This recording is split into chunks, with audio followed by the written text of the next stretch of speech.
Déclaration solennelle des parents de M. Jean-Pierre Lembumba Lépandou. Nous aurions aimé ne pas avoir à nous prononcer sur les événements malheureux qui se sont récemment déroulés chez nous, à Okonja, dans le Haut-Ogooué. Mais après analyse de la situation et compte tenu de la gravité des faits, notre famille a finalement décidé de s'exprimer, non pas pour ajouter à la confusion qui règne déjà sur le terrain, ni pour jeter l'anathème sur qui que ce soit, mais pour inviter les filles et les fils d'Okonja, du Haut-Ogooué et partant du Gabon, à un examen de conscience, à une introspection, car ce qui s'est passé les 22 et 23 août 2021 à Okonja porte les germes d'une potentielle dislocation de nos différentes communautés. Ayant échoué dans leur manœuvre visant à empêcher le président du RPM d'aller à la rencontre des populations d'Okonja, des nervis moutonniers, c'est-à-dire des compatriotes mal intentionnés, à la solde de quelques leaders politiques bien connus chez nous, ont paralysé la circulation entre Aboumi et Okonja en faisant déposer sur le pont de la rivière Louri un camion dont ils avaient préalablement démonté les roues, ce qui a eu pour conséquence le mécontentement général des usagers de ce axe routier. L'objectif des commanditaires et des exécutants de cette opération était d'empêcher M. Barreau-Chambrier et sa délégation de se rendre dans le département de Bailly-Bricolo. Pour la petite histoire, il convient de rappeler qu'en mars 2016, les mêmes forces obscures avaient jeté le discrédit sur notre département, à savoir la CB Bricolo, en tentant de gêner la tournée de M. Jean Ping, alors candidat à la dernière élection présidentielle. Arbres abattus sur la route, sabotage des ponts, instrumentalisation des services de l'État, en l'occurrence la préfecture et la compagnie de gendarmerie nationale d'Okonja, etc. Le spectacle offert cette année-là était non seulement contraire à la volonté maintes fois proclamée par les autorités du pays de préserver la cohésion nationale, mais en plus, tout simplement, consternant. Et comme si certains des nôtres avaient véritablement décidé de transformer Okonja en épicentre de la violence politique dans le Haut-Ogooué, ils ont récemment repris le chemin du sectarisme primaire en appelant leurs militants à boycotter les rencontres organisées par M. Barreau-Chambrier, qualifié pour la circonstance d'invité indésirable, conféré déclaration d'un responsable politique du département. Tout en dénonçant vigoureusement ces comportements indignes, rétrogrades, susceptibles de mettre en péril la cohésion nationale, nous voulons ici saluer la retenue et la hauteur d'esprit dont ont fait preuve les dirigeants et militants du RPM.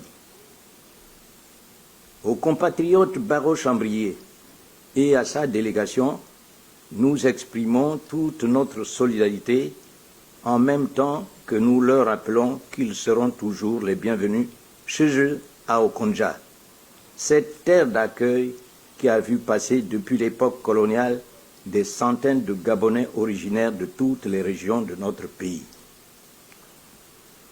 Quant à ceux qui pensent faire d'Okonja un bastion inexpugnable, nous leur disons que non seulement notre ville ne sera jamais la chasse gardée de qui que ce soit, mais qu'en plus, notre population se dressera avec toujours plus de détermination pour faire échec à l'escalade de la violence et des propos haineux que l'on observe depuis un certain temps chez nous.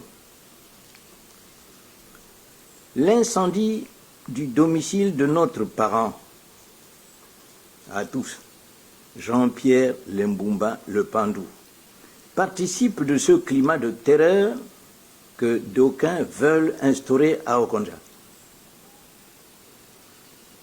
C'est l'occasion pour nous, ici, d'apporter à Jean-Pierre Lembumba Le Pandou notre soutien moral et de lui renouveler nos sentiments de profonde affection. Qu'il sache que nous, ses parents, avons noté avec une très grande fierté la sérénité et la pondération qu'il n'a cessé d'afficher depuis l'incendie de sa maison.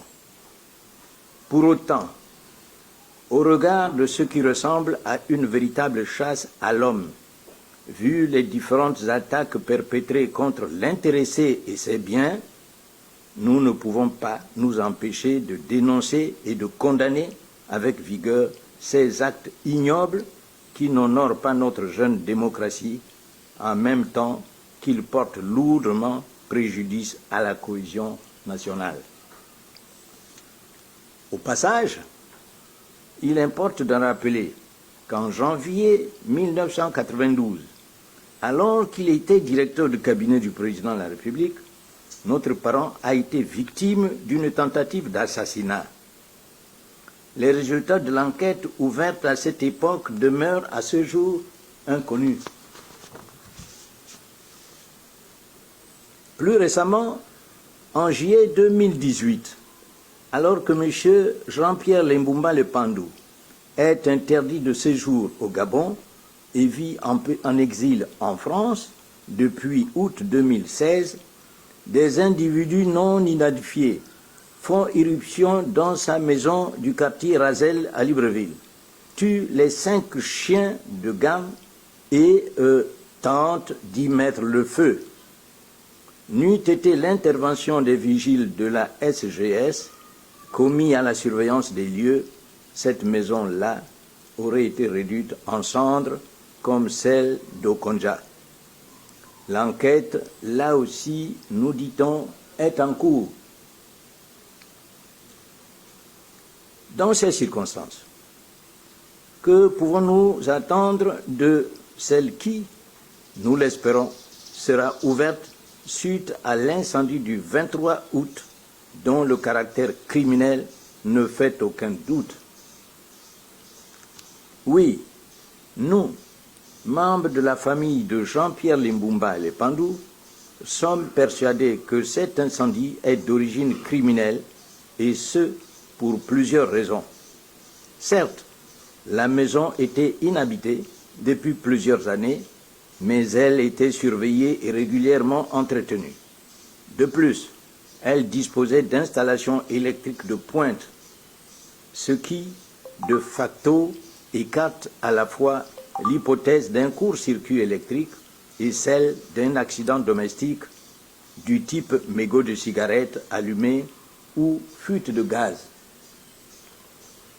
Pour information, nous signalons que dans la journée du 24 août 2021, M. Lembumba Le Pandou a porté plainte contre X auprès du procureur de la République à Franceville pour incendie et destruction de biens. Il a par ailleurs sollicité l'ouverture d'une information judiciaire visant à déterminer la cause du sinistre et identifier pourquoi pas, les auteurs. Dans tous les cas, nous demandons instamment au pouvoir public de diligenter une enquête sur cet incendie qui, en plus de créer un dangereux précédent, restera désormais comme une tache noire dans l'histoire de notre localité. En conclusion, la famille adresse ses plus sincères remerciements à tous ceux qui, de par le monde, ont adressé des messages de compassion à M. Jean-Pierre Lembumba Le Pandou ce digne fils d'Okonja qui a contribué autant qu'il a pu au rayonnement de sa ville, mais également à l'éclosion d'une élite intellectuelle, professionnelle et politique qui fait notre fierté. Vive Okonja dans la paix, la liberté et la démocratie, pour que vive ce Gabon fier et uni dont nous rêvons tous. Fait à Libreville le 3 septembre 2021.